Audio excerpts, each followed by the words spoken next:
ইমাম সাহেব, কি ব্যাপার? আপনি নাকি নতুন ব্যবসা করবেন? জি, আপনি ঠিকই শুনেছেন। ইমাম সাহেব শোনেন, আমাদের মসজিদে একটা নিয়ম আছে, ইমামতের দায়িত্ব থাকা অবস্থায় অন্য কোনো কাজ করা যাবে না। সভাপতি সাহেব যে কথাটা বললো, কথাটা যেন মাথায় থাকে। এরম ছোটখাটো দোকান যদি করতে পারতাম, আল্লাহ দিল্লি কিছুটা সচ্ছলতা আসতো। জোহরের রক্তে ওর দেখছি।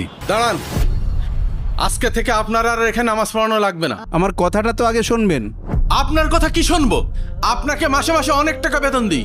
4000 টাকায় এখনকার বাজারে কি হয়? 3 সদস্যের একটা পরিবার চালাতে গেলেও মাসে 10,000 টাকা লাগে। যে কারণে আপনি আমার পথ আটকালেন, আসেন সেই বিষয়ে কথা বলি। আসসালামু আলাইকুম হুজুর। ওয়ালাইকুম আসসালাম। আপনি একটুখানি বসেন, আমি এখনই কাজটা সেরে আসছি। আর হুজুর, যদি কাস্টমার আসে আপনি বেচা কিনা করেন। আচ্ছা, আমি দেখবানে। এবার বুঝলেন তো আসল ঘটনা? আসলে আমারই ভুল, আপনি আমাকে ক্ষমা করে দিয়েন। ইমাম সাহেব, আমাদের বাজারে আপনার জন্য একটা দোকান নিয়েছে, আজকে থেকে ওই দোকানে মাল তুলে ব্যবসা করতে পারবেন। আলহামদুলিল্লাহ,